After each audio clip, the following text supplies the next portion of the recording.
Bet įsivaizduok, kiek daugybės keibal parkų pasaulyje čia vyksta patys didžiausi turnyrai. Ir susirenka daugiausia žmonių, kokio aukšto lygio meistriškumo vyksta varžybos. Ir jie prie va šito viso vandens, aš taip suprantu, padarė gyvenvietę, ar ne? Taip. Pilną, kurioje jau beveik viskas išparduota. Beveik viskas, iš tikrųjų 32 namukai jau virš yra parduoti, iš tikrųjų liko labai nedaug ir mes turime 3 tvenkinius iš tikrųjų, ne? Prie vieno tvenkinio yra viešbutis padarytas ir prie kito aktyvaus tvenkinio yra būtent šita gyvenvietė padaryta.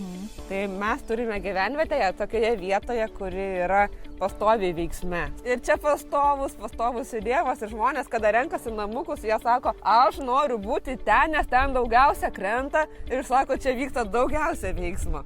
Kitas klientas sako, aš noriu biški ramiau, kad čia mažiau praeitų, sako, tada aš rinksiu tenais priekyje kažkur, tai žinai, bet jie visi jau žino, į ką atkreipti dėmesį ir kokio nori tos rauto čia.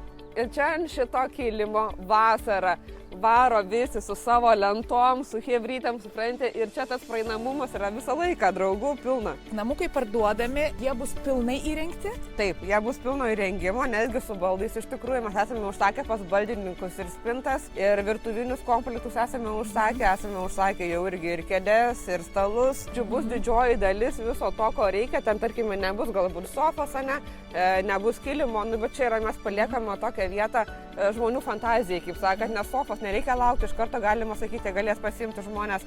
Tai visą tą sezoną pradėti, jie galės iš karto vos tik mes įrengiam. O įrengiam jau iki sezono pradžios iš tikrųjų. Tai plius minus čia gegužės. Gegužės pradžia, gegužės vidurys yra.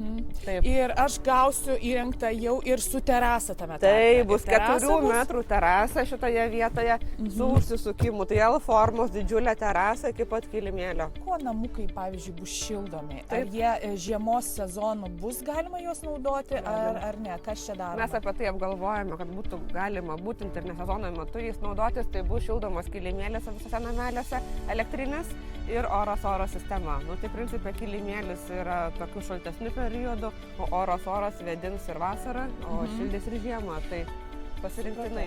Jeigu aš noriu įsigyti šitą namelį, bet neplanuoju jame gyventi ir aš noriu kaip investicinį objektą turėti. Tobula. Kaip tai atrodo? Tobula, būtent 313 administracija ir nusprendė paimti šitų namelių administravimą į savo rankas, nes jie turi visą laiką didžiulį srautą klientų. Jie daro stovyklas, jie daro visokius, mokymus, visą kitą. Ir tų žmonių yra daugiau norinčių apsistoti, negu 313 gali priimti.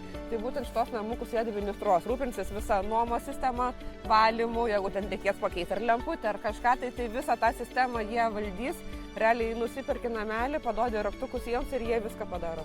Ta prasme, man nieko nereikės daryti. Visiškai. Aš įsigijau namą ir perdaviau jiems valdymą. Ir taip. Jeigu noriu kažkada atvykti, perspėju datą. Taip, kad sistemai būtų tos vietos, kaip sakant, užrezervuotos tau, kad jų nebūtų galim paleisti į nuomą visiems ir viskas, ir mėgaujas pati, jeigu nori. Kokia kaina dabar nusimato namelio pilnai sutvarkyti? 135 000 su pilnu įrengimu, su baldų apstatymu, su terasa, su būtinė technika, su visko. Praktiškai sakau, čia liks tik kelios smulkmenos patiems įsigyti. O jeigu aš noriu ne kaip fizinis asmuo įpirkti, o kaip įmonė, irgi. Tam, kad vykdyti čia komerciją, ar čia yra su PVM suma ar be PVM? Taip, kaina yra su PVM, čia yra labai daug kas perka su įmonėm iš tikrųjų, nes vis dėlto apsimoka. Ką tu sakėjai apie plėtrą? Kas ten toj bus? Plėtra tai nusimatoma iš tikrųjų labai didžiulė. Dabar artimiausiu metu yra numatoma restorano plėtra. Tada bus daromas coworkingo erdvė, nežinai, čia kiek važiuoja žmonės, jie yra visi dirbantis. 313 administracija išgirdo, kad jie nori čia kuo ilgiau būti ir jie dabar darys tenais coworkingą. Šį pavasarį bus statoma pirtis, kur ten irgi bus daug vietos su priešpirčiu. Kaip sakant, irgi šitai gyvenvietei tik tai privalumai. Šį pavasarį, dabar jau pavasaris, paukščiukai čiulba, bet toj pada bus jau klojamas asfaltas čia šitame kelyje. Tada bus asfaltuojama aikštelė automobiliam. Žodžiu, viskas daroma viskas bus taip. Suasfaltuota, padaryta, prie važiavimai labai geri. Taip, viskas daroma taip, kad viskas būtų, žinai, kuo geriau čia žmonėms gyventi, būti. Ir mes dabar esame toje pradinėje stadijoje, kai viskas yra tik tai vystoma.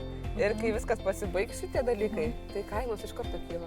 Tai aš taip suprantu, skambinti reikia tau, nes tu atstovauji, ar ne? Aš atstovauju būtent šios gyvenvietės pardavimą ir visi klausimai ir atsakymai pas mane. Tai skambinkite jau dabar, klauskite, o šiaip geriausia atvykite į vietą ir pasikalbėsime vietoje apie visus niuansus.